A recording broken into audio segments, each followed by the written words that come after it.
আসসালামু আলাইকুম ভিউয়ার্স, দায়ামা এন্টারপ্রাইজের পক্ষ থেকে সবাইকে ওয়েলকাম করছি নতুন আরও একটি ভিডিওতে।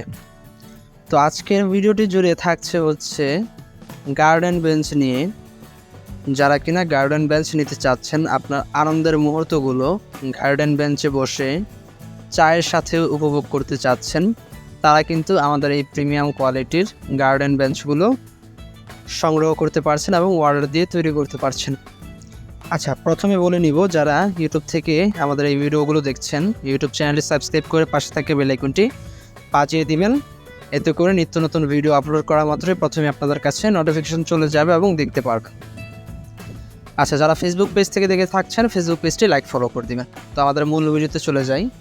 তো আপনারা স্ক্রিনে দেখতে পাচ্ছেন বিভিন্ন ডিজাইনের, বিভিন্ন কোয়ালিটির গার্ডেন বেঞ্চের পিকচার।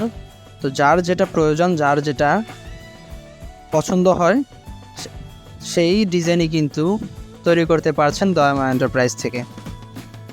আপনার যেই ডিজাইনটি পছন্দ হোক না কেন, একটি স্ক্রিনশট মেরে আমাদেরকে পাঠিয়ে দিলে কিন্তু আমরা ইনশাল্লাহ তৈরি করে দিতে পারবো। আমাদের কারখানায় দক্ষ টেকনিশিয়ান এবং দক্ষ কারিগর দ্বারা কিন্তু কাজগুলো 100% ফিনিশিংয়ের সাহায্য করা হয়।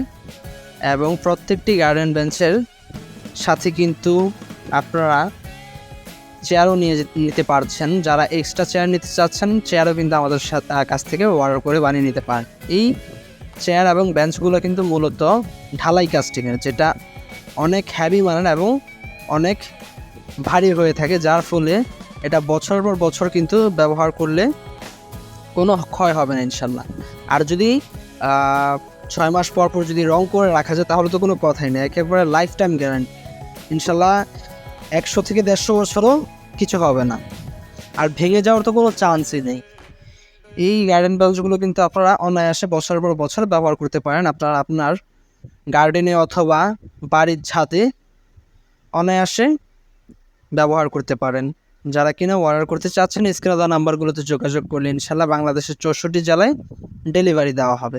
তো আজকের ভিডিওটি এ পর্যন্তই। সকালে ভালো থাকুন, দায়ামা এন্টারপ্রাইজের সাথে থাকুন এবং আমাদের ডিজাইনগুলো কেমন লেগেছে এবং কেমন হয়েছে বিস্তারিত কমেন্ট করে জানিয়ে দিবেন। আল্লাহ হাফিজ।